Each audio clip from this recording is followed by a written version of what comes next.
buenos días, bienvenidos a Los Siete Locos. Un programa muy especial tenemos hoy.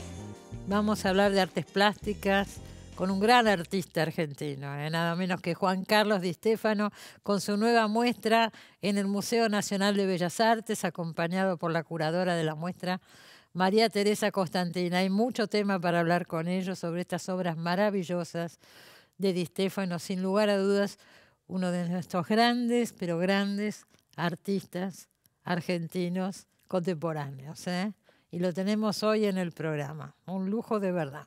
Empezamos en este primer bloque también con un muy buen autor argentino, al que habíamos entrevistado en plena pandemia por Zoom, y hoy vuelve al programa después de tanto tiempo, 2 años por lo menos, por primera vez y con un nuevo libro que ganó un importante premio en España. Ahí lo presentamos y charlamos con él. Federico Genmer nació en Varadero, provincia de Buenos Aires, en 1957. Licenciado en Letras y escritor, es autor, entre otros títulos, de Miguel, Montevideo, Tacos Altos, Amores Enanos y Guerra. Darwin, o El origen de la vejez, es su última novela publicada. Bueno, acá lo tengo, Darwin o El origen de la vejez. Este libro, cuando vos viniste por Zoom, te entrevistamos acá, sí, en plena pandemia, que hacíamos las notas por Zoom, con tu libro Guerra, contaste que habías viajado, yo me acuerdo de estas cosas, que habías viajado a Saint-Nazaire, donde transcurre Guerra, para escribir esta novela. Para corregirla. O corregirla. Sí, claro.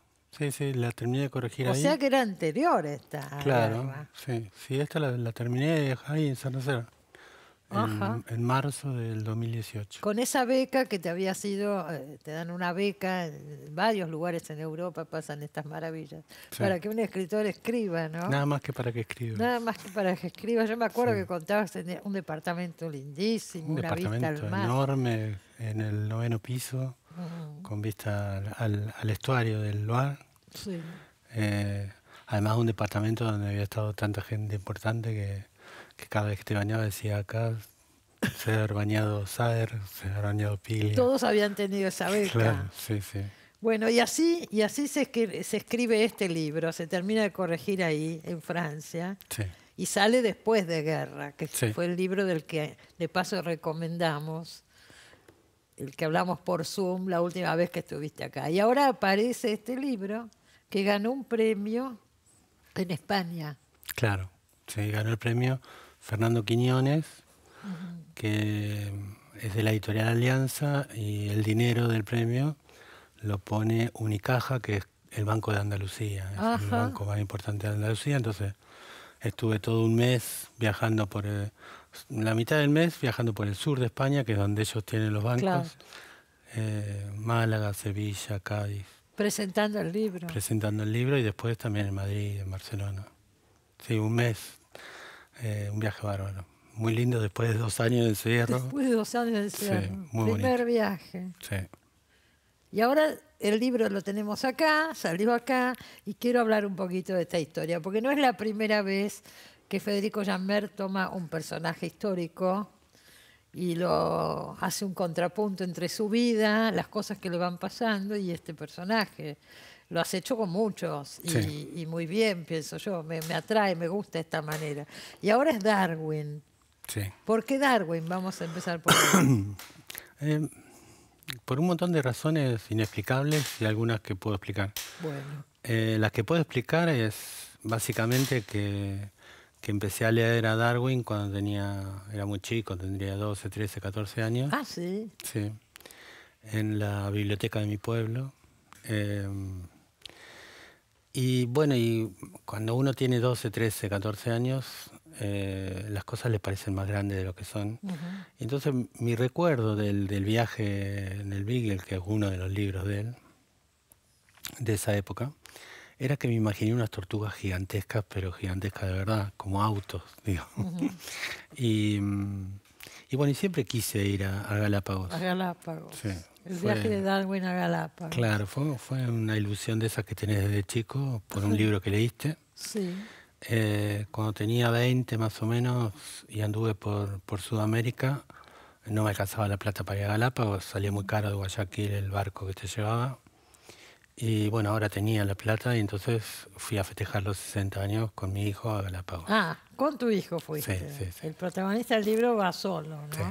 Claro, no, bueno, luego hay mucho de ficción, pero el viaje lo hice con Pero mi hijo. medio tras los pasos de Darwin. Sí, porque eso ya me interesó desde lo ficcional. Me pareció que valía la pena hacer más o menos el mismo viaje de un hombre, 200 años después, de un hombre, un varón, estoy hablando. Darwin cuando lo hizo era muchísimo más joven. Claro. Tenía 30, creo. Sí, 20 y pico. Sí, era mucho más joven que yo. Pero me interesó porque, digamos, Darwin es... Para mí, yo amo a Darwin porque me parece uno de los personajes fundamentales de la historia, ¿no? Es como, bueno, el tipo que se animó a decir, mire, no, Adán y Eva no es verdad, la verdad es que venimos de los primates y evolucionamos a esto que somos. Sí. Eso se animó a decirlo incluso a pesar de él mismo, porque él era Era católico, claro, ¿cierto? muy religioso, tremendamente religioso. Y entonces... Pero también decís por algún lado que fue machista Darwin. Claro, por eso me interesaba también. O sea, el personaje, que no soy yo, aunque es parecido, el protagonista de la novela, que es músico, es armoniquista, yo jamás he tocado la armónica. Bueno, sufre algún problema amoroso. Se enamora de una chica joven. Claro. Y la chica le dice que no, que es muy grande. Que es muy viejo, sí, para ella. Y es la primera vez que recibe esa mirada de afuera de la vejez, ¿no? Entonces me pareció muy interesante hacer un viaje parecido al viaje de él, aunque a otra edad, y 2 siglos más tarde. También para trabajar todo el tema del cambio que se ha dado en los varones en 2 siglos, ¿no? Eso me parece que es lo más importante que ha pasado en estos 2 siglos a nivel social.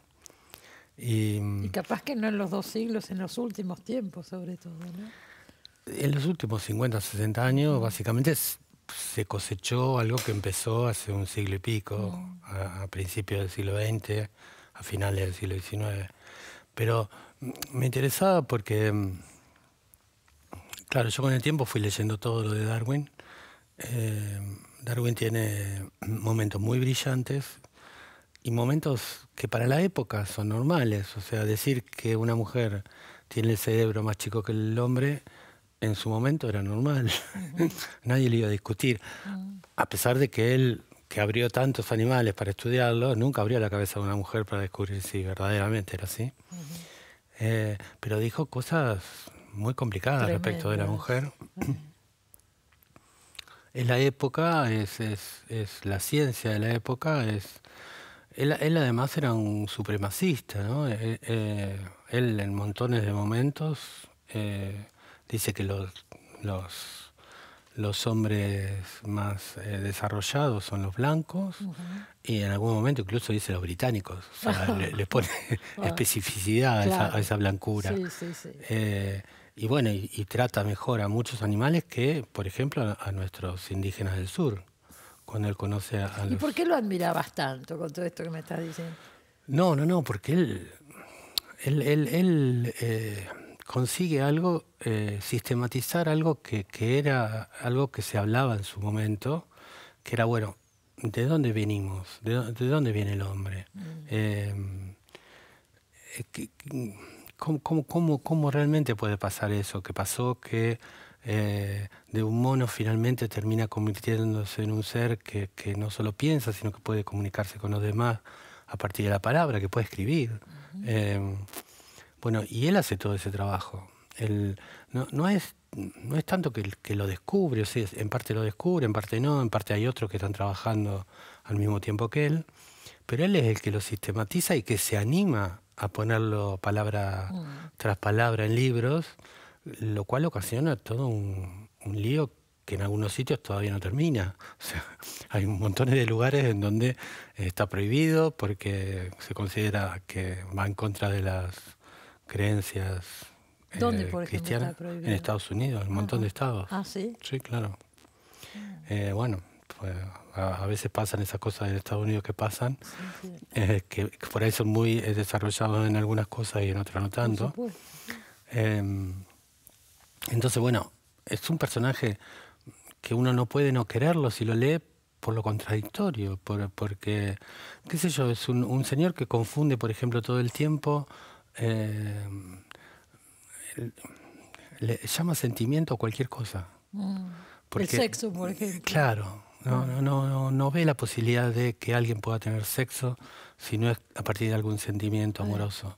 No lo ve incluso en los animales. O sea, y eso que hoy nos parece muy raro, muy, no sé cómo explicarlo, todo eso deviene de su cultura religiosa, de su conservadurismo religioso, digamos. Él cuando vuelve de todos estos viajes se casa, tiene hijos, se dedica a escribir y no sale más, ¿no? Eso es otra de las cosas que a mí me impresionó toda la vida. O sea, es un señor que viaja 5 años en barco alrededor de todo el mundo, hace todas sus experiencias, anota todo, y cuando vuelve a Inglaterra, se casa, se busca una buena mujer, está dicho por él, tiene 4 hijos, una hija y 3 hijos. Nunca más sale de su casa, que no es cualquier casa, ¿no? Es una quinta en las afueras de Londres, donde tiene algo, qué sé yo, por ejemplo, tiene caracoles, abejas, cosas como para seguir estudiando. Pero bueno, se arma un entorno como para... Exactamente. Y eso es lo más impresionante, ¿no? Es algo que a mí siempre me llamó la atención porque uno supone que cuando uno deja de hacer cosas en la vida es porque está viejo, ¿no? Cuando no... Pero él tenía 30 años. Pero él tenía 20 y pico, no llegaba 20 a 30. Y vivió Hasta los 70, hasta casi los 70. Sí. Bueno, nunca salió, la mujer lo cuidó, él tuvo muchas temporadas enfermo, en cama. La mujer fue el gran apoyo. La mujer no existe en su vida. No hay nada que diga sobre la mujer, sobre su propia mujer. Sí, sí, sí. Solamente habla de los hijos, sobre todo de los hijos varones. Entonces, me parece un gran personaje para trabajarlo. Bueno, yo pienso, lo anexamos ahora, nos enteramos a tu lista, ¿no es cierto? A Sarmiento, a Cervantes. A Cervantes, personajes así que te han marcado, que leíste también en la biblioteca de tu pueblo cuando eras chico. Sí. Y de ahí vinieron tus libros, ¿no? Bueno, supongo que uno, muchos de tus libros. Aunque no se dé cuenta, siempre escribe sobre lo que le pasó cuando era chico. Ah, sí, puede ser. Puede Aunque ser. sea lo que le pasó leyendo, digo.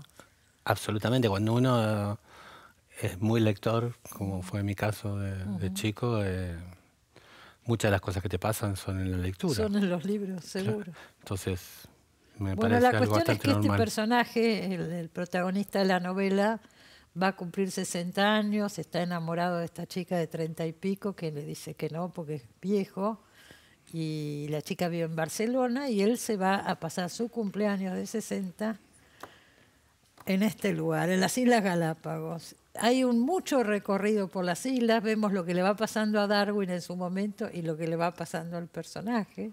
Claro, es como un ida y vuelta entre el interior del personaje y el exterior, que es también un poco lo que hace Darwin, ¿no? Claro. Darwin,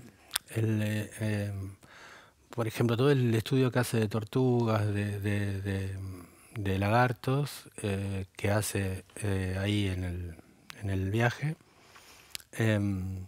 bueno, es una cosa que yo intenté en la novela hacer de otra manera. Digamos, que los 2 siglos se notaran en la vivencia que uno, cómo ve cada cosa. Ahora hay criaderos, por ejemplo, claro, para turistas. Sí, claro, ahora todo es turístico, todo se llama Darwin, básicamente. Todo se llama Darwin. Todo se llama Darwin. De todas maneras, hay descripciones muy lindas de la naturaleza en este libro. De los pájaros, de las tortugas gigantes, de montones de... O sea... Sí, y hay juegos que, por ejemplo, para los grandes lectores de Darwin pueden jugar un poco más. Claro, claro. Que es, bueno, es cómo él ve cada uno de los animales y cómo lo ve este personaje que va 2 siglos después. Exacto. Y con otra cultura, con otra sociedad alrededor. Qué sé yo, por ejemplo, en la novela aparecen unos lagartos negros que son el eslabón entre lo anfibio, digamos. Es el único animal que queda anfibio todavía, que va a comer al mar, vive casi todo el día en el mar, pero a la noche va a dormir a tierra.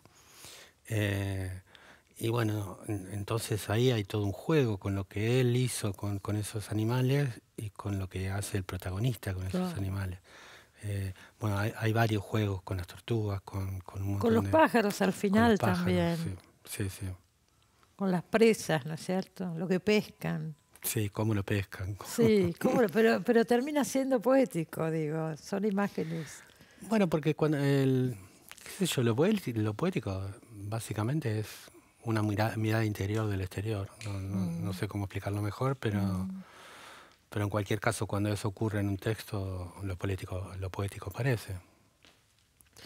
¿Cómo pasaste la pandemia, Federico? ¿Cómo la pasé? Acá en Buenos Aires. Lo pasé en Buenos Aires, encerrado, como todos. Me pegó para el lado de que no podía leer y escribir al principio. Entonces pinté toda mi casa. A mí me gusta mucho la carpintería, entonces arreglé cosas. Después, cuando se me acabaron todas esas cuestiones, intenté volver a leer y a escribir. Me costó muchísimo, la verdad. Costó. Pero esta novela no, porque ya la tenías Ya hecha. la tenía, sí. ¿Y Guerra también? O sea, en otra nueva. No, empecé varias novelas que no pude seguir. No funcionaban. Y bueno, el segundo año ya como un verano más tranquilo y que pude andar y qué sé yo, ahí sí ya funcioné bastante parecido, encerrado, pero bastante parecido a lo habitual. Sí, pasó una cosa muy loca que es, yo como creo que cualquiera que escriba, se pasa muchísimas horas del día encerrado, leyendo y escribiendo. Pero una cosa es decidirlo uno y otra cosa es no poder hacer otra cosa. Por supuesto. Y entonces eso me trastocó toda la cabeza. Seguro. Engordé muchos kilos, que ya bajé. Ya los bajaste, no se nota para nada. Sí, por eso. Te dejaste la barba. Me dejé la barba. Eso fue cambios que necesitaba hacer cosas que me dieran distinto. Bueno, pero ahora vino el libro nuevo, el premio y el viaje a España. Sí, una maravilla. Así que además, los españoles que justo estaban saliendo de la pandemia, sobre todo en el sur, que son tan divertidos, están todos muy contentos y entonces me la pasé también. Lo pasaste bien. Sí, muy bien. Y no conociste ninguna chica como el protagonista de... Siempre se conocen chicas. Siempre se conocen chicas. Me voy al corte, otro día nos contarás, o en la próxima novela, no lo sé. Gracias por haber venido, me alegro de verte, Federico. No, igualmente para mí. Enseguida volvemos con Juan Carlos Di Stefano, nada menos, no se vaya.